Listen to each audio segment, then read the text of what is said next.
आज मैं आपको इस वीडियो में भस्त्रिका प्राणायाम के बारे में एक दो चीज़ बताऊंगा। सबसे पहली चीज़ तो आप ये समझिए कि भस्त्रिका का मतलब क्या होता है। देखिए, भस्त्रिका का मतलब होता है भस्त्रिका कुंभक, जहाँ पर भस्त्रिका से मतलब है लोहार की धोकनी।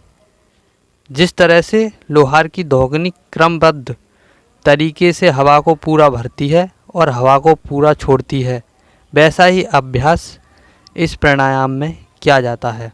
और कुंभक से मतलब ये है कि इस प्राणायाम को करने के लिए डायफ्राम का इस्तेमाल किया जाता है और इसी से इस प्राणायाम को भस्त्रिका कुंभक कहा जाता है। भस्त्रिका कुंभक की सबसे बड़ी खास बात ये है कि इसे योगियों का प्राणायाम भी कहा जाता है। इसको करने से ईड़ा, पिंगला और सुषुम्ना नाड़ी जागृत हो जाती हैं और सबसे बड़ी बात यह है कि हमारा वात, पित्त और कफ तीनों दोष जो होते हैं उनको संतुलित करता है। अब चलिए एक एक करके शरीर के सभी सिस्टम के बारे में भी बात कर लेते हैं। शुरुआत हम दिमाग से करते हैं। अब देखिए, सबसे पहली चीज़ तो आप ये समझिए कि हमारा दिमाग जो होता है ये हमारे शरीर की पूरी ऑक्सीजन का 20% हिस्सा अकेले ही इस्तेमाल करता है। वाह, एग्जाइटी है, डिप्रेशन बहुत ज़्यादा है, पढ़ाई कर रहे हैं, बहुत ज़्यादा सोच रहे हैं, तो हमारे दिमाग की ऑक्सीजन की रिक्वायरमेंट जो होती है ये बहुत ही ज़्यादा बढ़ जाती है। और जब भी इस तरह की सिचुएशन हो तो भस्त्रिका तो छोड़ ही दीजिए, आप 8 से 10 बार गहरी लंबी सांस लेकर देखिए। आप पहले से बहुत ही ज़्यादा बेहतर महसूस करने लगेंगे। इसके अलावा अगर आप नियमित रूप से भस्त्रिका करते हैं तो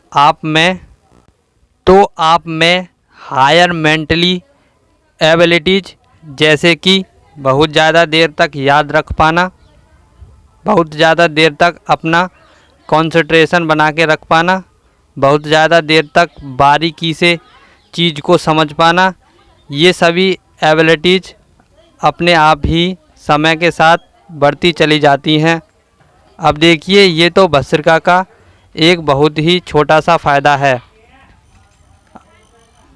होता असल में ये है कि जैसे जैसे हमारी उम्र बढ़ती चली जाती है वैसे वैसे ही हमारे न्यूरॉन्स मरते चले जाते हैं, जिसकी वजह से उम्र के साथ साथ लोगों की याददाश्त कम होने लगती है। पर भस्त्रिका करने का सबसे बड़ा फ़ायदा ये है कि भस्त्रिका करने से जो हमारे न्यूरॉन्स हैं ये केवल टिके ही नहीं रहते, बल्कि नए नए न्यूरॉन्स भी पैदा होना शुरू हो जाते हैं। इस चीज़ को ज़रा समझ भी लीजिए। पहले असल में ये माना जाता था कि इंसान में सबसे ज़्यादा न्यूरॉन्स असल में तब पैदा होते हैं जब वो पैदा होता है।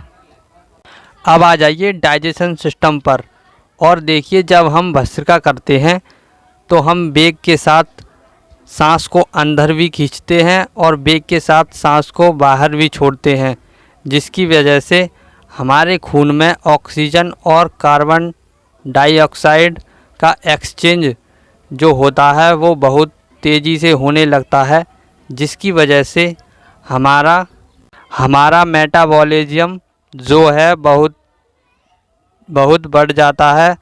और इसलिए अगर आप मोटे हैं या कि फिर थायराइड की परेशानी की वजह से आपका वज़न बढ़ता जा रहा है तो आप केवल भस्त्रिका करना शुरू कर दीजिए और आपका वज़न जो है बेहतर तरीके से और परमानेंटली कम होना शुरू हो जाएगा। इसके अलावा क्योंकि भस्त्रिका करने से देखिए, अगर आप स्टूडेंट हैं तो भस्त्रिका जो है आपको वज्रासन में करनी चाहिए। अगर आप शादीशुदा हैं तो भस्त्रिका जो है आपको सुखासन में करनी चाहिए। चलिए ज़रा सा ये भी समझ लीजिए कि भस्त्रिका हमें कब करनी चाहिए, कितनी करनी चाहिए और कैसे करनी चाहिए। और हमें भस्त्रिका करते समय किन किन बातों का ध्यान रखना चाहिए। देखिए, भस्त्रिका करने का सबसे बड़ा सही तरीका ये होता है कि आप पद्मासन, वज्रासन या सुखासन में बैठकर और इस तरह से बैठिए कि आपकी रीढ़ की हड्डी एकदम सीधी रहे।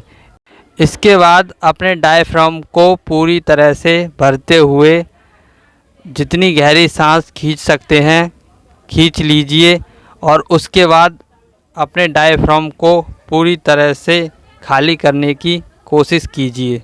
भस्त्रिका करने का सबसे अच्छा समय होता है सुबह का समय। अगर आप सुबह सुबह भस्त्रिका नहीं कर सकते तो आप चाहें तब कीजिए। बस केवल आप इस बात का ध्यान रखिए कि आपने पिछले 3 घंटे से पानी के अलावा और कुछ भी नहीं लिया हो। और भस्त्रिका प्राणायाम जो है ये उन लोगों को नहीं करना चाहिए जिन्हें हाई ब्लड प्रेशर की परेशानी है, और अगर आपकी सर्जरी हुई है तो भस्त्रिका प्राणायाम आपको 6 से 7 महीने तक नहीं करना चाहिए। अगर आपको बुखार है तो भी आपको भस्त्रिका नहीं करनी चाहिए। तो आज के लिए बस इतना ही। धन्यवाद।